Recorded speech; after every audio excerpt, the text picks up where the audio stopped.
Bonjour, voici un exercice d'application sur les ratios qui utilisera également le théorème de Pythagore. L'exercice est le suivant. Une Smart Télé a un format 16/9. Cela signifie que le ratio entre sa longueur, petit x, et sa largeur, petit y, est 16/9. On désire acheter cette télé qui mesure 75 pouces de diagonale.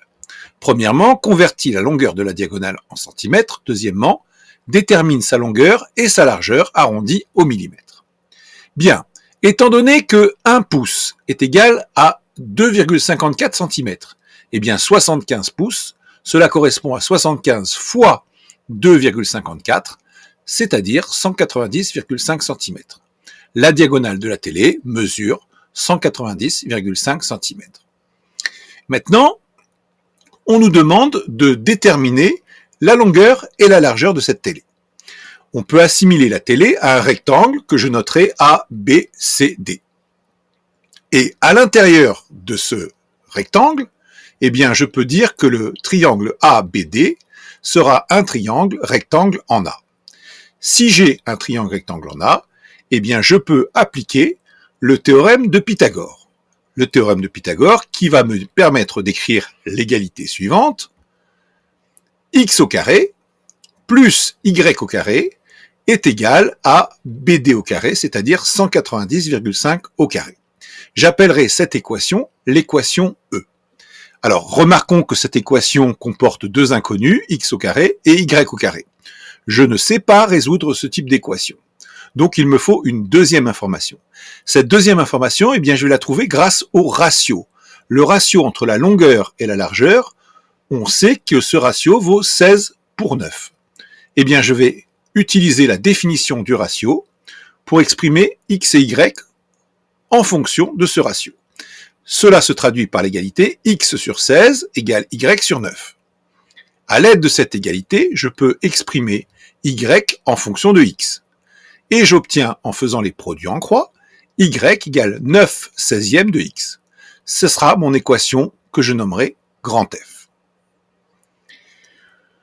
Je vais remplacer donc dans l'équation grand E, y par sa valeur, celle que je viens de trouver, c'est-à-dire 9/16 de x, pour avoir une équation qui ne comporte maintenant plus qu'une seule variable.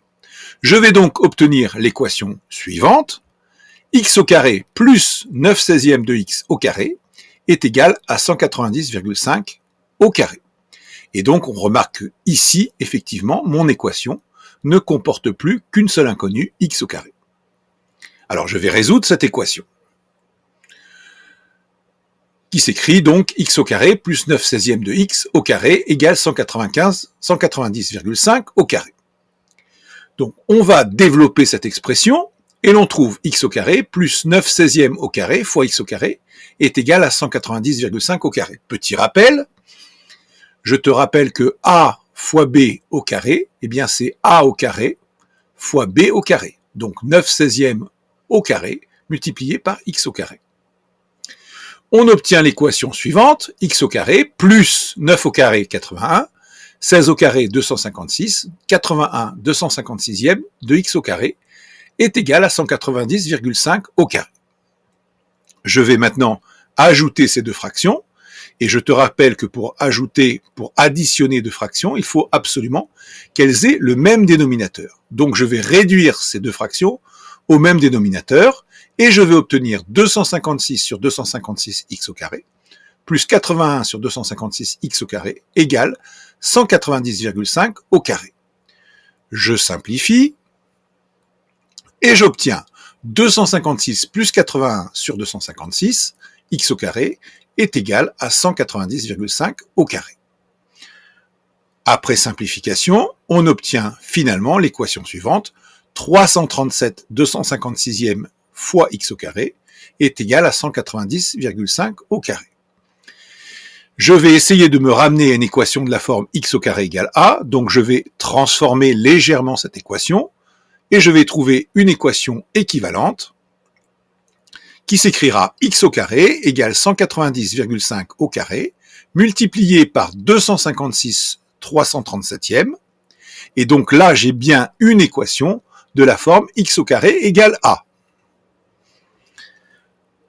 qui s'écrit exactement x au carré égale 9 290 304 sur 337, qui est un nombre strictement positif. Donc on a bien une équation de la forme x au carré égale a, avec a qui est un nombre positif, et je rappelle que cette équation admet deux solutions qui sont moins racine de a et plus racine de a valant bien entendu cette fraction-là.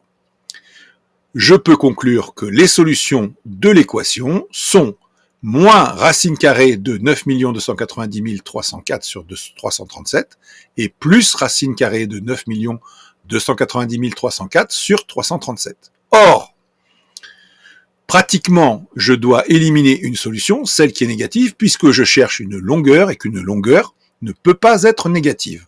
Donc, je supprime cette longueur et j'en conclus que la seule solution au problème posé, c'est racine carrée de 9 290 304 sur 337. En résumé, la longueur x de la télé vaut donc racine carrée de 9 290 304 sur 337, ce qui vaut donc à peu près 166 cm. Pour déterminer la largeur y de la télé, on va remplacer x par sa valeur numérique dans l'équation grand F. J'obtiens donc y égale 9 16e de x, avec x qui est égal à peu près à 166, donc y égale 9 16e fois 166, je trouve une valeur approchée de la largeur qui est 93,4 cm. Je peux donc résumer toutes ces informations sur le dessin suivant. La télé mesure 166 cm de long pour 93,4 cm de large et sa diagonale fera 190,5 cm. Voilà un exemple d'utilisation des ratios. Alors c'est un exemple qui n'est pas tout à fait évident, mais c'est quelque chose que tu peux tout à fait comprendre et assimiler. À très bientôt.